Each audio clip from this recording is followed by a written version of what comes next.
込めた焼酎を僕は片手に持っている震えた君のいる場所へ足を早め向かっている焦る心をせかしただけとどまる気配もなく進んでゆく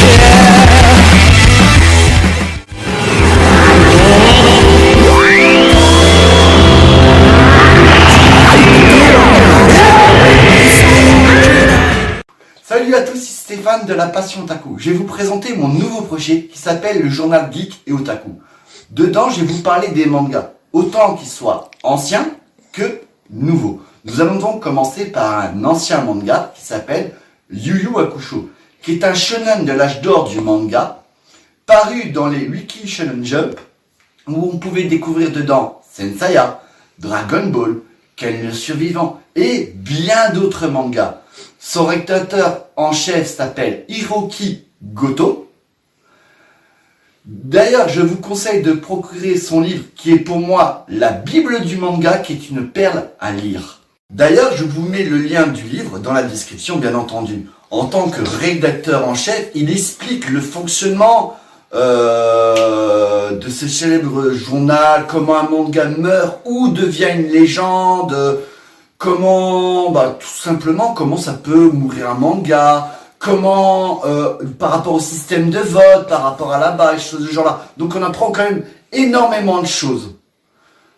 Franchement, je vous conseille franchement de le lire parce que pour ceux qui veulent découvrir comment un manga peut naître, ou tout simplement mourir, pourquoi certains mangas, on n'a pas la suite, tout simplement, tout ça c'est expliqué dedans. Donc maintenant, je vais vous dire un peu, vous expliquer. Yu Yu Hakusho, le mangaka s'appelle Yoshiro Togashi. Sa femme, qui est d'ailleurs une mangaka qui a créé le manga Sailor Moon. D'ailleurs, s'ils ont un enfant, ça pourrait donner l'ultra mangaka super instinct de la mort qui tue. Quel genre de manga pourrait-il créer? Je veux savoir, je veux les voir. D'ailleurs, sachez que le mangaka qui a créé Yu Yu Hakusho a commencé sa carrière très tôt. À 20 ans, il a eu le prix Tezuka. Tezuka qui est considéré comme le dieu du manga. Yu Yu Hakusho, c'est un peu comme DBZ, sauf que DBZ, c'est pour moi un peu enfantin. Les combats sont à peu près toujours pareils. Alors que Yu Yu Hakusho, les pouvoirs évoluent, le personnage est vraiment bien fait. On est vraiment dedans. Je trouve que DBZ, c'est vraiment enfantin, alors que Yu Yu Hakusho, c'est beaucoup plus adulte.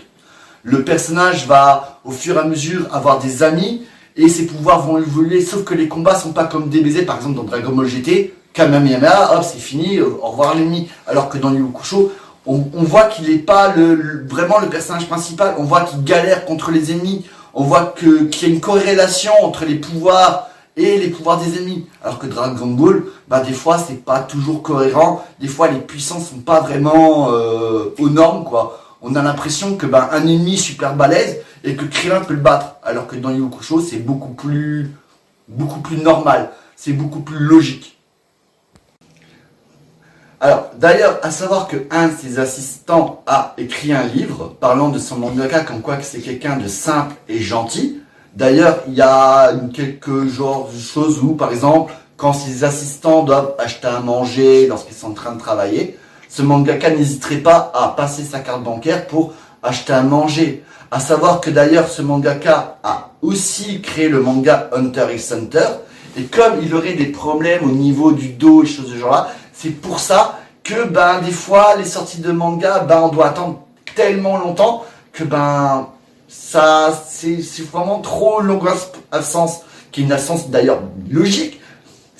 Franchement c'est un mangaka qui est génial, mais on aimerait vraiment avoir la suite, surtout pour Hunter x Hunter, je parle en animé, de la suite de l'arc des fourmis. Je veux la suite, s'il vous plaît, faites-la, je vous en supplie. Parce que franchement, Hunter x Hunter, c'est un manga qui est génial. Je vous le conseille absolument. À savoir que d'ailleurs, Hunter x Hunter sort une sorte de version améliorée cette année, je crois, ou l'année dernière. Donc c'est une version améliorée parce qu'il y a Hunter x Hunter, Hunter x Hunter Grid Island, il me semble que je prononce bien. Et après il y a l'arc des fourmis qui est génial. Du début à la fin, l'évolution des personnages est super bien faite, les dessins n'en parlons même pas. La VSTFR est géniale. La VF, je n'ai jamais écouté et je suis pas trop VF, à part quelques mangas par-ci par-là, donc je pourrais pas parler de la VF, désolé, pour ceux qui adorent la VF. Je sais pas votre mon cas, mais les évolutions des personnages, les dessins, l'animation, tout est merveilleux dans Hunter x Hunter. Et bien entendu dans toutes ses autres œuvres d'ailleurs. Mais nous espérons que malgré tous ces problèmes, que ce soit problème de dos, choses genre-là, nous voyons plus de ces œuvres et que ces suites soient un peu moins espacées. Ça serait possible? Merci bien. Le mangaka de Yu Yu Hakusho étant le même que Hunter x Hunter, on peut remarquer que Yuzuke et Gon se ressemblent sur le côté affectueux, rusé et naïf, ainsi que la couleur de leurs vêtements. Iyue Kiura, célèbres personnages, sont exactement les mêmes pour leur passé d'assassin et leur tempérament sombre. Kurama et Kurapika, pour leur comportement loyal, authentique et réfléchi, ainsi que leur côté mystérieux. Et enfin, Kuwabara et Leolio, pour leur tempérament fonceur au grand cœur et leur spiritualité remarquable. Tous ces persos se ressemblent vraiment. Donc en fait, le personnage principal, Yusuke, va sacrifier sa vie parce qu'il y a un enfant qui est sur le point de se faire renverser. Le paradis, qui n'avait pas prévu ça, vient le voir et va lui dire, bah écoute, t'es pas censé te sacrifier par rapport à cet enfant, on va te donner une mission. C'est d'ailleurs là que vient le nom Yu Yu Hakusho par rapport au livre blanc. Donc, Yu Yu Hakusho, c'est un titre qui a marqué sa génération. En FR, ça donne les aventuriers de l'au-delà. Une VF vraiment intéressante d'ailleurs. Le descriptif, Yusuke Uramichi va devenir le 3e détective du monde des esprits. Botan, qui est la passeuse de l'au-delà. Kuwabara, qui est son ami. Il va y avoir trois démons qui vont voler 3 reliques du monde des ténèbres. Et il va devoir aller les chercher, ces reliques-là. Il va y avoir pas mal d'évolutions de personnages, pas mal d'évolutions de choses de ce genre-là. Il va y avoir des alliés. Chaque ennemi, chaque combat, il va devoir vérifier comme quoi que, par exemple, à tel endroit, il peut créer un piège. Il va devoir être tactique. C'est pas des combats où il y a aucune corrélation, aucun machin. Non, c'est vrai. Le personnage principal n'est pas tout puissant. Il n'est pas le plus puissant. Mais au fur et à mesure, il y aura pas mal de révélations.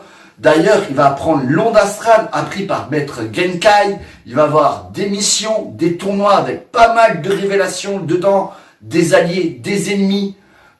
Des corrélations et pas mal de choses à découvrir. Franchement, c'est un manga que je vous conseille absolument de regarder car il vaut largement le coup à voir. Que ce soit en VOSTFR ou en FF. D'ailleurs, il existe aussi en scan, pour ceux qui ne le sachent pas. Mais le scan est un peu moins bien fait pour moi que l'anime. Après, c'est mon avis personnel. D'ailleurs, à savoir que les coffrets sont dispo, pas cher. Alors, je crois même qu'il existe un coffret intégral de tout ce qui est épisode, mais à savoir qu'il existe aussi un film. Normalement, vous devriez ne pas trop les trouver pas trop chers. Par contre, il y a peu de figurines. Il existe des pop Funko. D'ailleurs, je crois qu'il en existe 4. Et qu'il en existe 4 existantes. Avec Kuwabara, il me semble, et d'autres personnages. Par contre, je ne suis plus trop vers quel personnage. Mais vous verrez, ça devrait être facile à trouver. Donc, voilà mon avis par rapport à Yu Yu Hakusho. Attention, c'est mon avis personnel, en ayant regardé toute la série, du début à la fin, ainsi que le film. Une série très intéressante. Des combats franchement géniaux. Une animation super bien faite. La VF intéressante. La VOSTFR intéressante. L'opening, l'ending, rien à redire. Des combats du début à la fin intéressantes. Une corrélation entre les pouvoirs.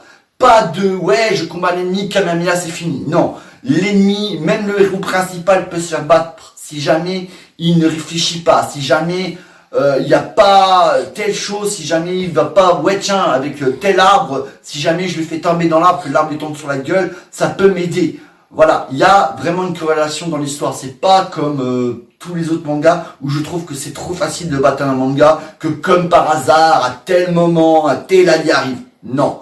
Là, il doit vraiment réfléchir, il doit être stratégique, il doit être avec ses amis sont pas là, et ben il peut se faire tuer. Il n'est pas le héros principal qui, comme par hasard, va tuer son ennemi. Non, c'est vraiment très bien fait. Donc pour moi, franchement, ça vaut largement le coup. Pour moi, la note que je donnerais sur le manga là, c'est sur une note sur 20. Je lui donnerais largement un bon 18 sur 20. Et Steph, t'as pas que chose à dire là maintenant? C'est l'heure de la publicité geek et otaku. Tu dois croire en l'âme des cartes, foi de Seto Kaiba.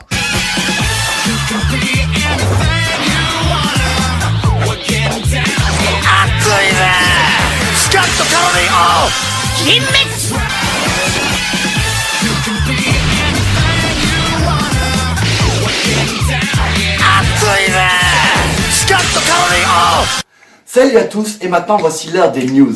Alors c'est juste une section de ma part, car en manga il y en existe énormément, que ce soit seinen, shonen, shoujo, eishi et bien d'autres genres. C'est vraiment ce que moi je suis, que ce soit en animé ou en livre, car il y en existe énormément de styles. Donc j'ai pris vraiment ceux qui me plaisent.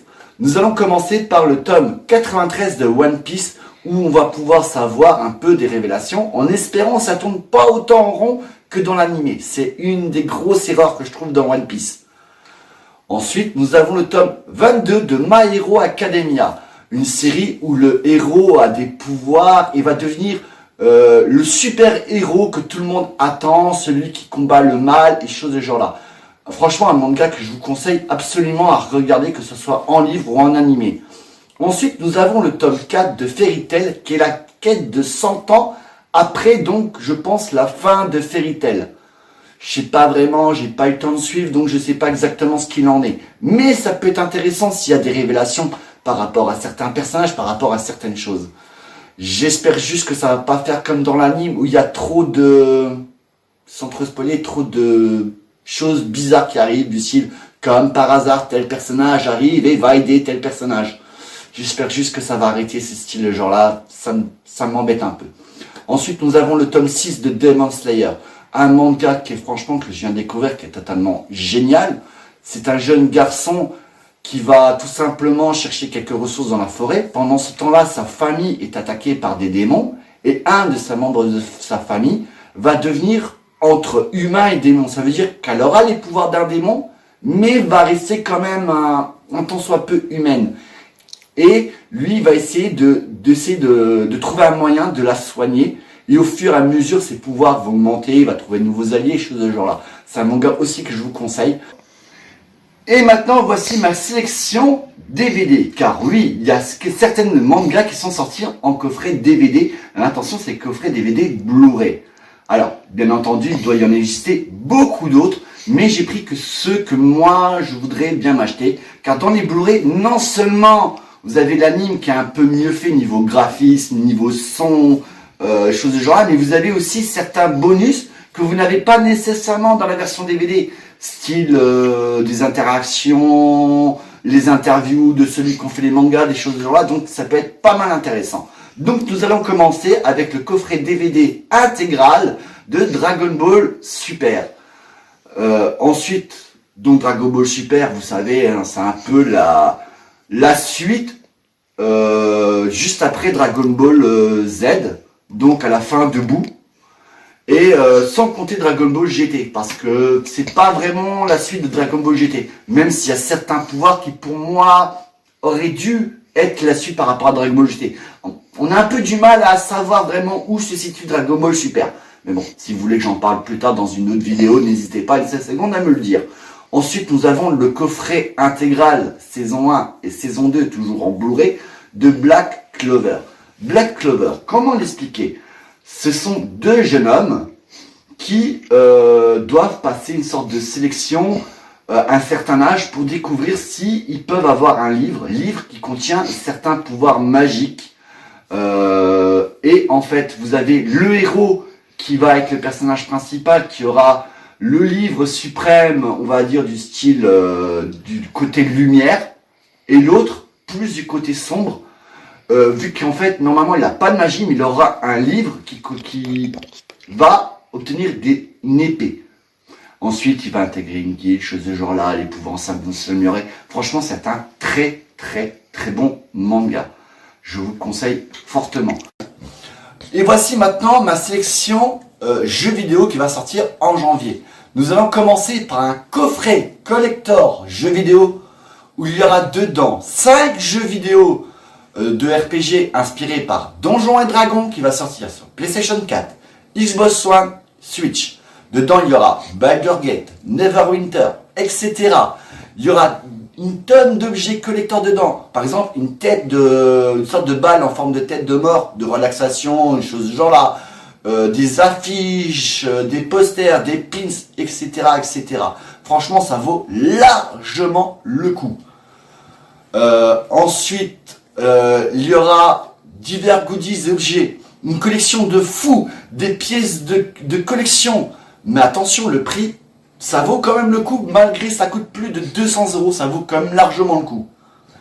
Allez, maintenant je vais vous parler du deuxième jeu vidéo collector. Donc voici le deuxième jeu. Je vais vous parler de la licence ultime que tout le monde connaît avec ce personnage emblématique qu'est Sangoku. Je parle bien entendu de Dragon Ball Kakarot. Un jeu d'action, jeu de rôle qui va sortir sur PlayStation 4, Xbox One et PC. Bien sûr, c'est un coffret collector avec une figurine franchement super géniale de la mort qui tue. Un diaporama qui sera compris dedans, un artbook, etc. et plein d'autres choses. Bon, le prix est à plus de 200 €, mais quand vous verrez la figurine, quand vous verrez l'artbook, ça sera génial. Franchement, j'espère juste que dedans, on pourra créer son propre personnage, qu'il y aura plusieurs arcs, choses de ce genre-là, qu'il y aura pas mal de personnages jouables et choses de ce genre-là. C'est ce que j'espère sincèrement. Pour l'instant, je n'ai pas trop d'informations par rapport à ce jeu, donc c'est tout ce que j'ai pu obtenir. Le prochain jeu sera Rugby 2020, avec toutes les équipes nationales et internationales. Un ovni, mais bon, il y a des fans de ce jeu. D'ailleurs, si vous êtes fan, n'hésitez pas à mettre des commentaires par rapport à cela. Bien entendu, il va y avoir d'autres jeux qui vont sortir en janvier. J'ai fait vraiment par rapport aux 2 coffrets collector qui me paraissaient super génial, qu'il fallait vraiment parler, surtout par rapport à celui où il y a tous les jeux RPG par rapport à Donjons et Dragons, qui paraissait vraiment important d'en parler. Par rapport au Dragon Ball, j'étais largement obligé d'en parler.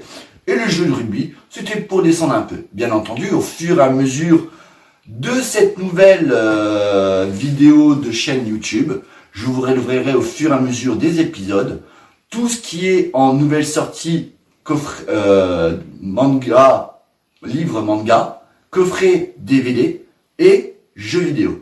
Maintenant, je vais vous parler d'un manga qui est sorti assez récemment. Je vais vous parler bien entendu du manga qui est tout simplement génial. Je parle bien entendu du manga Overlord. Un anime sorti en 2015. Le mangaka s'appelle Kugane Maruyama. Il a sorti un light novel en 2012, en 14 tomes, avec l'illustrateur Sobin. Roman japonais destiné à un public de jeunes adultes, publié dans des magazines comme Faust ou Gekkan Dragon X, etc., etc., qui ont eu de la popularité dès les années 2000. Depuis, d'autres œuvres light novels sont bien entendu sorties dans d'autres styles d'œuvres comme Overlord.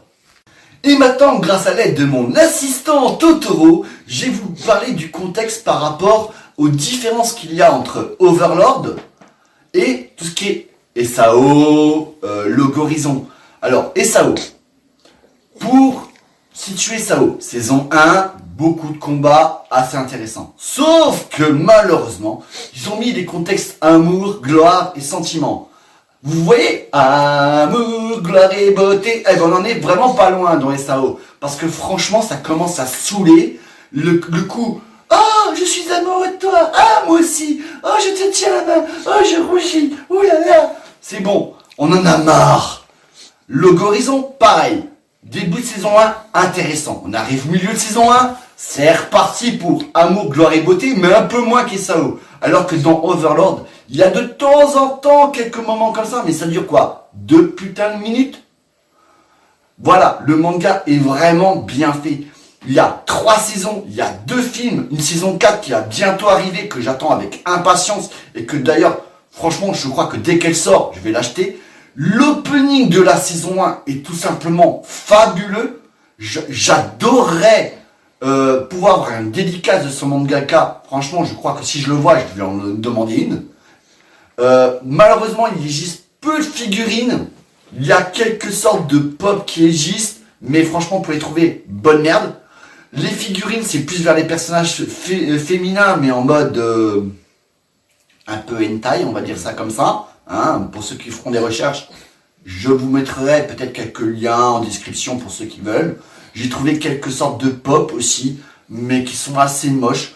Le manga est assez bien fait. Comment expliquer le manga? Je vais vous l'expliquer juste après. Alors, le manga Overlord. On va parler tout simplement de mon manga qui joue à un jeu qui s'appelle Hands of Gone. Il a créé la guilde, le tombeau de Nazarick avec plusieurs alliés, choses de genre là. Le jeu est censé se fermer, sauf que lui va rester jusqu'à la fermeture du jeu et il va se retrouver enfermé dans le jeu. Sauf que c'est pas comme SAO, où là c'est un peu amour, gloire et beauté. Là, franchement, le personnage va devoir interagir avec des PNJ qui commencent à avoir une conscience, ça veut dire qui ont des sentiments et choses de genre là, qui pourraient très bien se retourner contre lui. Et lui, ce qu'il cherche à savoir, s'il y a d'autres joueurs comme lui qui ont été enfermés dans ce jeu-là. Il va donc créer des alliés, mais aussi se créer des ennemis. L'évolution des personnages est tout simplement fabuleuse. Les combats, n'en parlons même pas. Chaque personnage est important. Même les PNJ sont importants. Puisque si jamais tous les PNJ se retourneraient contre lui, chose qui pourrait arriver ou ne pas arriver, allez savoir si le personnage principal n'irait pas perdre contre ses propres PNJ de sa guilde.